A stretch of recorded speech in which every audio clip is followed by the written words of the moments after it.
오늘 우리가 읽은 이사야서 25장 1절에서 5절의 이 본문은 하나님께서 이방 나라들에 대한 하나님의 그 심판의 이야기, 그 심판의 이야기를 마무리하면서 여호와 우리 하나님의 구원을 찬양하는 그 소망의 이야기의 일부입니다.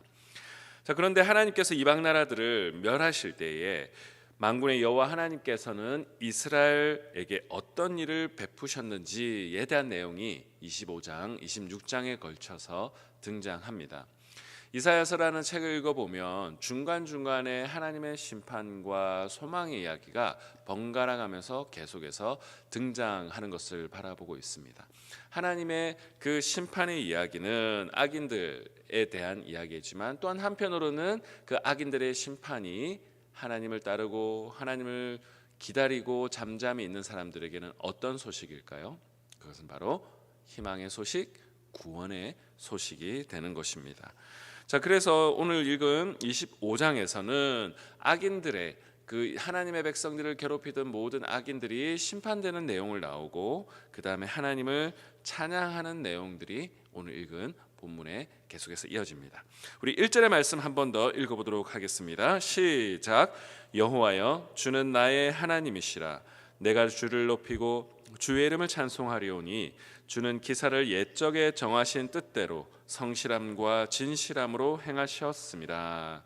자, 여기서 우리가 주목해 볼 표현이 하나 있습니다. 그것은 나의 하나님이라고 하는 표현입니다. 이스라엘 백성들의 입장에서 여러분 한번 생각해 보기 바랍니다. 이스라엘 백성들 주변에 악인들이 판을 치고 그 악인들이 이스라엘 백성들을 괴롭히는 상황 가운데 있을 때 이스라엘 백성들은 하나님이 가깝게 느껴졌을까요? 멀게만 느껴졌을까요? 당연히 우리 하나님이 멀게만 느껴졌을 것입니다. 비록 자신들이 하나님 앞에 때로는 잘못한 것으로 인하여 징계를 받는 것일 수도 있고 또한 악인들의 그 세상의 악한 그 구조 속에서 하나님이 멀게 느껴지는 그러한 어떤 상황도 우리의 삶 가운데 있는 것이 사실입니다. 그래서 그 원인을 우리는 그 고통과 고난을 지나고 있을 때는 그 원인을 정확하게 알지 못할 때가 참 많이 있습니다. 자, 그런데 하나님은 그 고통과 고난을 통과하셔서 그 끝자락에 마침내 우리 하나님은 얼굴을 드러내시며 우리에게 더 가까이 다가오시는 분이십니다. 마치 우리가 욥기를 묵상했었는데 욥기의 그 고난과 고통이 지나며 참된 하나님의 얼굴을 경험하는 그 욥의 이야기.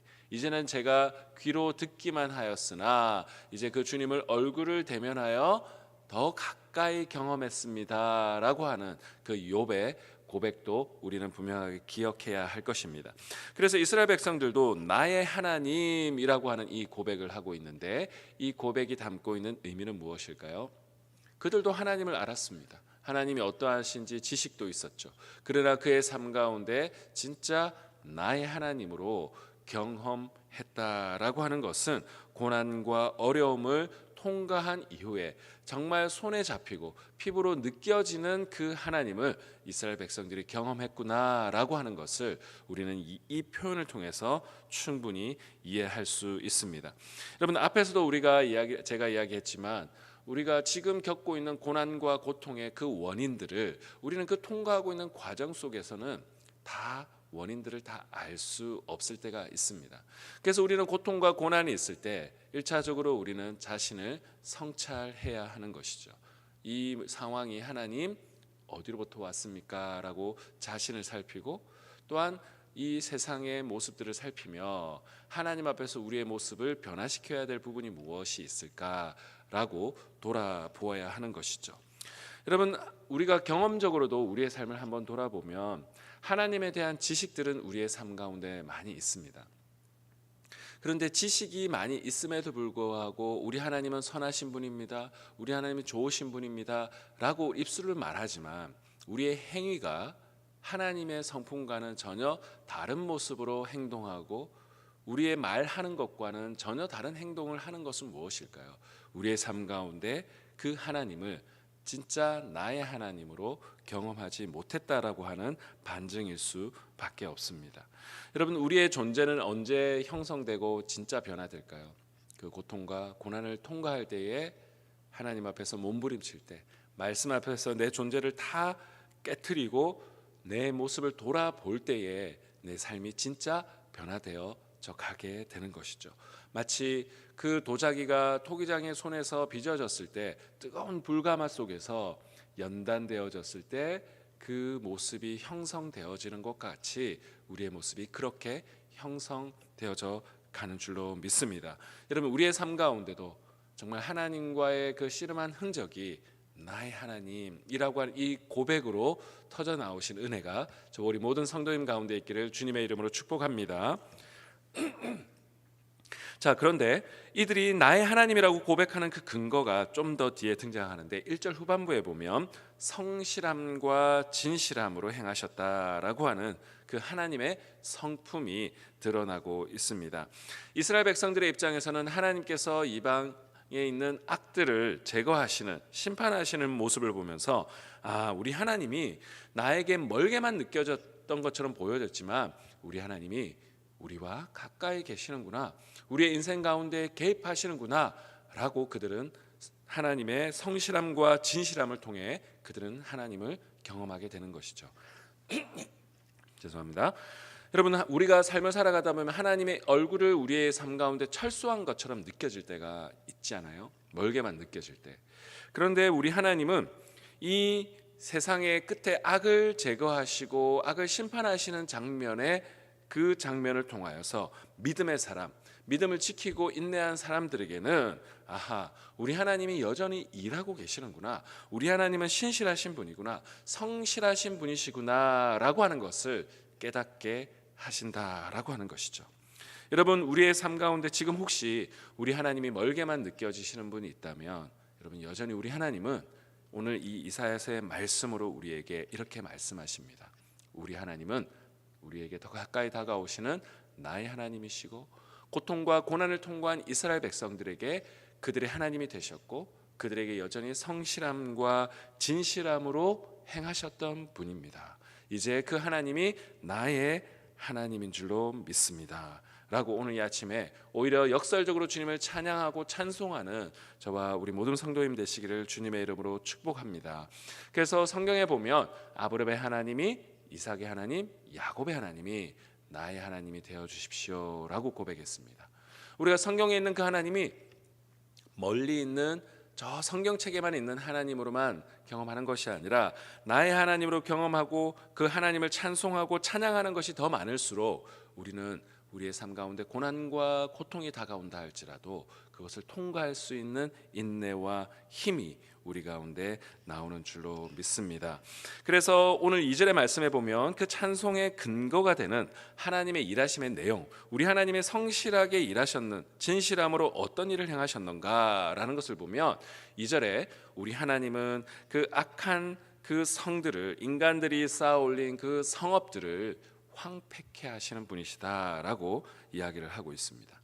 여러분, 성과 성읍이라고 하는 것이 무엇입니까? 가인도 그 형제를 살해한 이후에 도망가며 성을 쌓았습니다. 성이라고 하는 것은 스스로를 자기를 보호하려고 하는 모든 죄악된 인간들의 본능적인 모습을 보여주고 있는 것이죠. 스스로 자기를 보호하려고 하는 모든 그 인간들의 노력은 어떻습니까? 하나님 보시기에는 한 방에 무너질 수 있는 것이다 라고 이야기합니다. 오늘도 그 성읍들을 하나님께서 황폐케 하신다라고 하는 것, 아무리 인간들이 문명을 쌓아 올리고 스스로 오래 살려고 하고 스스로를 보존케 하려고 어떤 문명을 발전시킨다 할지라도 약간의 유익은 있겠지만 결국은 하나님이 그들의 인생을 보호해 주지 않으면 인간들의 모든 그것들은 헛된 것이다 라고 성경은 이야기하고 있고 오늘 본문에도 분명하게 그것을 이야기해 주고 있습니다. 여러분, 우리가 역사를 조금만 공부해 보아도 인류의 역사들, 그 문명의 그 어떤 흥망성쇠를 바라보면요, 그렇게 오래간, 길어봤자 수백 년, 정말 결국은 역사 속에 아무리 길어봤자 다 그 국가와 문명과 나라들은 결국 무너져 내릴 수밖에 없었습니다. 이집트가 그러했고 성경에 나오는 그 강대한 바벨론이 그러했고 로마가 그러했습니다. 여러분, 늘 그들의 문명들은 역사 속에서 하나님을 믿는 사람들을 위협하고 협박했습니다. 그러나 그들 모두 다 하나님이 그들을 폐위하시면 역사 속에서 사라져 갈 수밖에 없었습니다.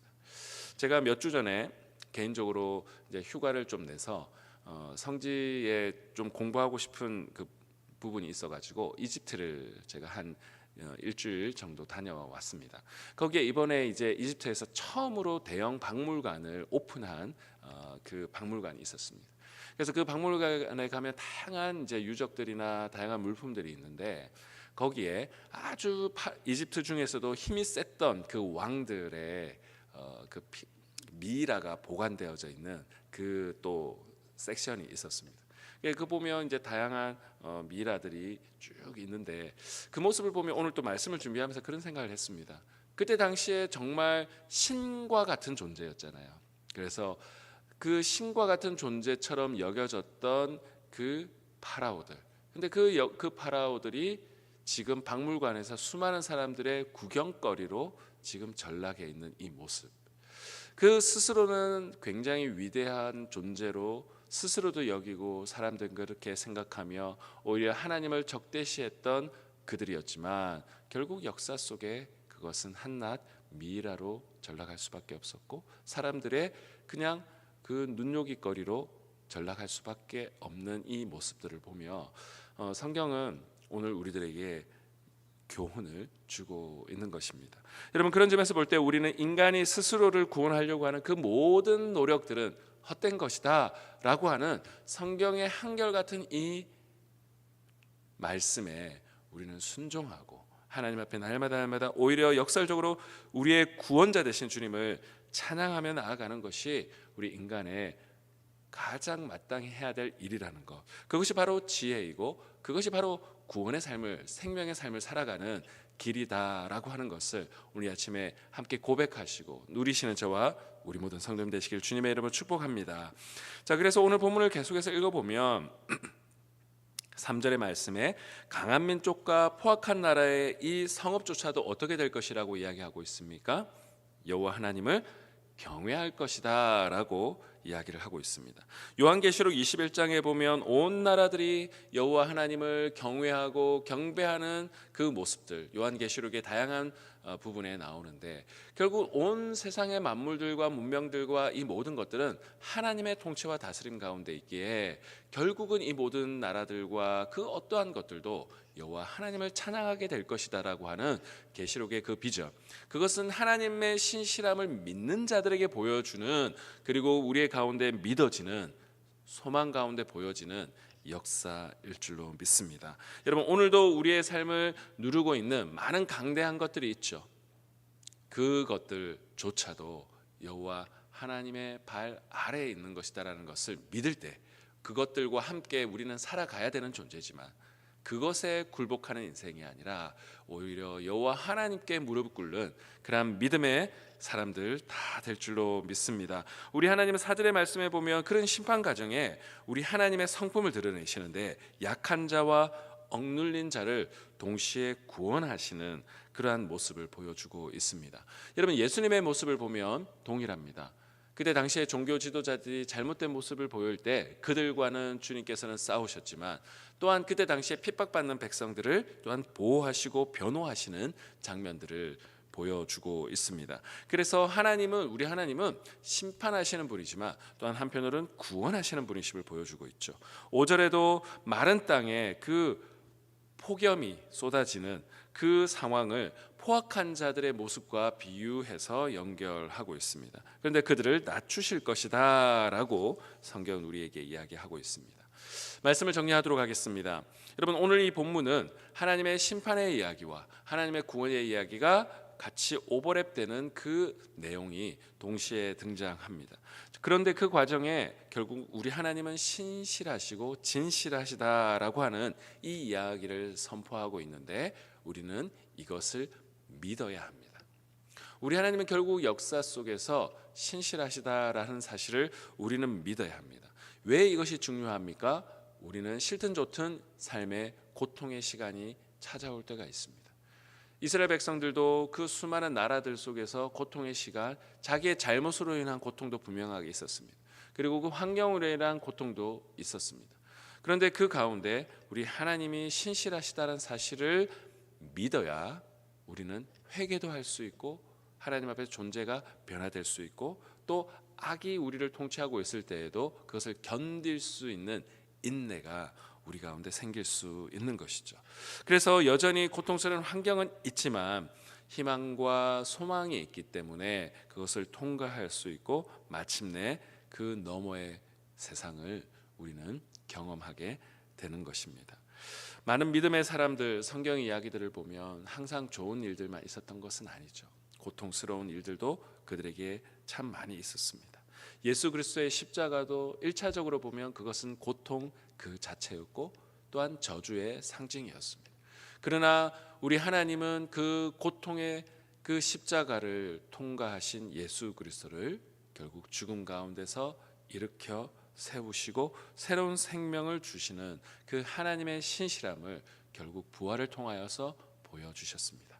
오늘 우리의 믿음은 어디에 있습니까? 예수 그리스도께 있다면 그 십자가만 바라보는 것이 아니라 십자가 너머에 부활케 하시는 그 하나님의 신실함, 그 하나님의 그 성실하심을 우리는 바라보는 것. 그러한 바로 부활 신앙만이 오늘 현재를 현재답게 살아가게 하고 현재를 새 생명으로 살아가게 하는 힘과 능력인 줄로 믿습니다. 오늘 이사야서에 나타나신 그 하나님이 예수 그리스도의 그 십자가와 부활의 그 주님으로도 나타나셨고 오늘 야곱과 그 아브라함과 이삭과 야곱의 하나님이 멀리 떨어져 있는 하나님이 아니라 오늘 고백처럼 나의 하나님으로 경험되기를 원합니다라고 오늘 아침에 주님과 더 가까이 나아가시는 저 우리 모든 성도님 되시기를 주님의 이름으로 축복합니다. 기도하겠습니다. 참 좋으신 하나님 아버지 감사합니다. 이스라엘 백성들은 때로는 고통과 어려움 가운데 주님을 멀게 느낄 때도 있었지만 결국 우리 하나님이 그들에게 얼굴을 드러내시고 성실함과 진실함의 얼굴을 드러내셨을 때 그들은 나의 하나님으로 우리 하나님을 경험했습니다. 하나님, 오늘 고통의 시간을 겪고 있는 영혼들이 있습니까? 그 가운데 우리의 잘못이 있다면 철저하게 회개하게 하시고 또한 그 가운데 세상의 악함으로 인한 모습들이 있다면 소망 대신 주님을 바라보고 잠잠히 기다릴 때에 우리 하나님이 일하실 것들을 또 소망하며 묵묵히 그 어려운 시간들을 통과할 수 있는 힘과 용기를 우리들에게 더하여 주시옵소서. 오늘 하루의 삶을 주님께 의탁하오며 살아계신 주 예수 그리스도의 이름으로 기도드리옵나이다. 아멘.